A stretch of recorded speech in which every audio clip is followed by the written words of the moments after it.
Hello बच्चों, मैं आज आपको समझाने जा रही हूँ रचना के आधार पर वाक्य भेद। रचना के आधार पर वाक्य भेद तीन प्रकार के होते हैं: सरल वाक्य, संयुक्त वाक्य और मिश्र वाक्य। सरल वाक्य: सरल वाक्यों में एक उद्देश्य और एक विधेय होता है। उद्देश्य मतलब कर्ता और विधेय मतलब क्रिया, और कर्ता और क्रिया के बीच में कर्म आता ही है और एक ही क्रिया होती है। लेकिन उद्देश्य यानी कर्ता एक से अधिक हो सकते हैं। अब एक से अधिक का मतलब क्या है?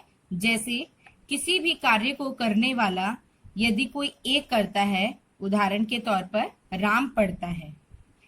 अगर हम बोलते हैं कि राम और श्याम पढ़ते हैं तो यानी एक से ज्यादा कर्ता हो गए, लेकिन पढ़ रहे दोनों ही हैं तो क्रिया एक ही है, लेकिन जो हमारा उद्देश्य है कर्ता वो एक से ज्यादा है। तो अगर किसी भी वाक्य में उद्देश्य एक से ज्यादा हो लेकिन क्रिया एक ही हो रही है तो वो सरल वाक्य ही कहा जाता है। इसके कुछ नोट्स हैं, जैसे तेही, ने पर, कर, के कारण, के लिए, के बलबूते, वाला, वाली, वाले। ये वे शब्द हैं जिनके पहचान से हम सरल वाक्यों को आसानी से पहचान सकते हैं। इसके कुछ उदाहरण हैं। नंबर 1, प्रातः होते ही पक्षी चहचहाने लगे।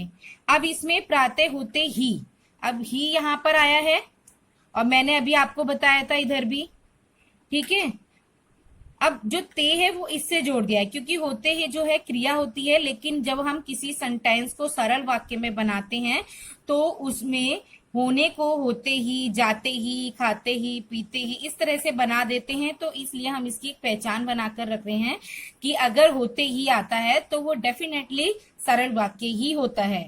तुम खाना खाकर घर जाओ।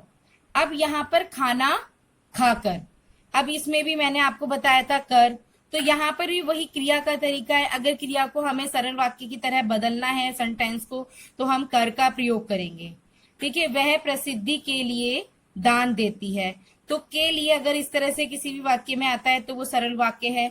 गीता बीमार होने के कारण आ गया आपका, ठीक है, के कारण जयपुर नहीं गई, तो इस तरह से के कारण आ गया, वो वाक्य भी आपके सरल होते हैं। आंधी के आते ही तेज वर्षा शुरू हो गई, फिर से आते ही आ गया, क्या यानी कि मतलब आंधी आई और तेज वर्षा होने लगी, तो हमने उसको सरल बनाने के लिए तेही से करके जोड़ा है। जो ऐसे ही वाक्य जब इसमें तेही आए या खाकर आए या के लिए आए या के कारण आए, वाला आए, वाली आए, तो वो हमारे सरल वाक्य हो जाते हैं। अब नेक्स्ट आगे है हमारा दूसरा संयुक्त वाक्य। संयुक्त वाक्य में हम देखेंगे इन वाक्यों में दो या दो से अधिक स्वतंत्र योजक शब्दों से जुड़े होते हैं। अब हम ये कहेंगे कि योजक शब्द क्या होते हैं, तो योजक शब्द बेटा हमारे वो होते हैं जो समुच्चय बोधक शब्दों में होते हैं। समुच्चय बोधक आपने अव्यय के अंदर पढ़े ही होंगे। समुच्चय बोधक के जो भेद है, समानाधिकरण और व्यधिकरण। समानाधिकरण में जितने भी शब्द प्रयोग में किए जाते हैं वो सारे हमारे संयुक्त वाक्य में आते हैं, जैसे किंतु, परंतु, और, तथा, इसलिए, या, अथवा, अन्यथा, अतः इत्यादि। ये सारे जो शब्द हैं समुच्चय बोधक के समानाधिकरण के भेद हैं और इनको ही हम योजक शब्द कहते हैं और ये संयुक्त वाक्यों को जोड़ने का काम भी करते हैं। जिन भी वाक्यों में आपको यदि ये सारे शब्द नजर आते हैं तो वे आपके संयुक्त वाचक वाक्य ही कहलाएंगे। आगे इसके उदाहरण हम देखते हैं। आप कुछ उदाहरण इस प्रकार हैं संयुक्त वाक्य के। प्रातः हुई और पक्षी चहचहाने लगे। अभी हमने आगे पढ़ा था ना सरल में प्रातः होते ही, लेकिन अब हमें इन्हें संयुक्त बनाना है। तो संयुक्त का मतलब क्या होता है? दो स्वतंत्र वाक्य। अगर हम पढ़ते हैं सिर्फ प्रातः हुई, यानी अपने आप में ये पूर्ण स्वतंत्र वाक्य है। प्रातः हुई और पक्षी चहचहाने लगे। प्रातः हुई और पक्षी चहचहाने लगे। अब यहाँ पर देखिए प्रातः हुई यानी एक वाक्य अपने आप में, और दूसरा वाक्य क्या है? पक्षी चहचहाने लगे। यदि हम दोनों वाक्य को अलग अलग पढ़ेंगे तो ये दोनों वाक्य ऐसे हैं जो कि आपस में स्वतंत्र वाक्य हैं, कोई भी वाक्य किसी पर डिपेंड नहीं हो रहा। तो संयुक्त वाक्य में जब दोनों वाक्य आपस में स्वतंत्र होते हैं, कोई वाक्य किसी पर आश्रित नहीं होता है, तो वह संयुक्त वाक्य कहलाता है। तुम खाना खाओ और घर जाओ। अब यहाँ पर भी वैसे ही है, तुम खाना खाओ और घर जाओ। अब यहाँ पर भी दोनों वाक्य अपने आप में स्वतंत्र हैं। उसे प्रसिद्धि मिलती है और दान देती है। अब यहाँ पर देखिए, उसे प्रसिद्धि मिलती है अपने आप में एक स्वतंत्र वाक्य है, और दान देती है यह भी है। ठीक है। गीता बीमार थी इसलिए वह जयपुर नहीं गई। तो गीता बीमार थी और वह जयपुर नहीं गई, तो दोनों वाक्य अपने आप में पूर्ण रूप से स्वतंत्र वाक्य हैं। आंधी आई और तेज वर्षा शुरू हो गई। अब आंधी आई पढ़ लो आप, या फिर तेज वर्षा हुई पढ़ेंगे, तो आप देखेंगे कि दोनों ही वाक्य जो हैं अपने आप में पूर्ण रूप से स्वतंत्र वाक्य हैं। और ये जो समुच्चय बोधक शब्द हैं, जैसे और, यहाँ पर भी और है, फिर यहाँ पर भी है, इसलिए है, और है, तो इन वाक्यों से ये जुड़े होते हैं।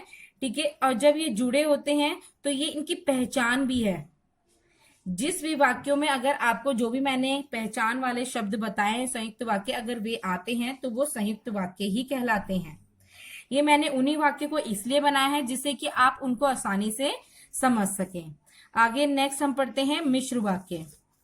मिश्र वाक्य, इन वाक्यों में एक से अधिक उपवाक्य होते हैं। अब आप कहेंगे कि उपवाक्य क्या होते हैं, तो उपवाक्य वे होते हैं इनमें एक मुख्य प्रधान, यानी कि जब एक वाक्य में एक से ज्यादा वाक्य होते हैं तो वो जब दो वाक्य बन जाते हैं तो वो दूसरा उपवाक्य बन जाता है।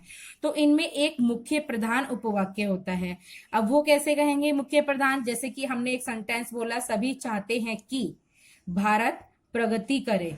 अब सभी चाहते हैं कि, तो सभी चाहते हैं प्रधान उपवाक्य हो गया, भारत प्रगति करे आश्रित उपवाक्य हो गया। इसी तरह से अब दूसरा सेंटेंस हम देखते हैं, सफल तो वही होगा जो परिश्रम करेगा। अब सफल तो वही होगा, ये क्या है, प्रधान उपवाक्य है, और जो परिश्रम करेगा वो आश्रित उपवाक्य है। तो यानी कि एक वाक्य दूसरे वाक्य पे जब डिपेंड होता है तो वह आश्रित उपवाक्य बन जाता है। इसकी भी हमने कुछ पहचान लिखी है, जैसे जो, यदि तो, जब तब, जैसे वैसे, क्योंकि, ताकि, कि, जिसे, जिन्होंने, यद्यपि, तथापि, फिर भी। यदि ये सारे वर्ड आपके आते हैं तो वो वाक्य आपके मिश्र वाक्य ही कहलाएंगे, जिनके आधार पर, इन सभी शब्दों के आधार पर मिश्र वाक्य की पहचान की जा सकती है। इसके भी कुछ उदाहरण हैं, जैसे ही प्रातः हुई पक्षी चहचहाने लगे, तुम खाना खाओ ताकि घर जाओ, वह दान देती है ताकि प्रसिद्धि मिले, वह जयपुर नहीं गई क्योंकि गीता बीमार थी, जैसे ही आंधी आई वैसे ही तेज वर्षा शुरू हो गई। तो आप देखेंगे मैंने वही वाक्य सरल में बनाए थे, वही संयुक्त में, और उन्हीं वाक्यों को मैंने मिश्रित वाक्य में परिवर्तित किया है। ये इसलिए क्योंकि एक ही वाक्य को आप किस तरह से सरल, संयुक्त और मिश्र बना सकते हैं, आसानी से समझ सकें। अब जैसे इसमें आ गया जैसे ही, अब आप ये कहेंगे कि यहाँ पर वैसे ही नहीं आया, तो ये जरूरी नहीं है। अगर यदि आगे भी अगर जो, जिसे, जैसे, जिसको आ जाता है और बीच में भले ही ना आए तो भी वे मिश्र वाक्य ही है। तुम खाना खाओ ताकि आ गया, यहाँ पर भी देखिए क्योंकि आ गया, अब यहाँ पर देखिए वैसे ही आ गया। तो जब इस तरह के वाक्यों में ये सारे जो शब्द हैं आपके, और मैंने अभी आपको बताया था कि समुच्चय बोधक में दो भेद होते हैं, एक होता है सरल और एक होता है समानाधिकरण और एक होता है व्यधिकरण। तो समानाधिकरण के मैंने अभी आपको संयुक्त वाक्य में पहचान में बताए थे, और जो व्यधिकरण होता है वो आपके मिश्र वाक्य के हैं। ये आप पढ़ भी सकते हैं और आप देखेंगे कि इनको आप आसानी से समझ सकेंगे।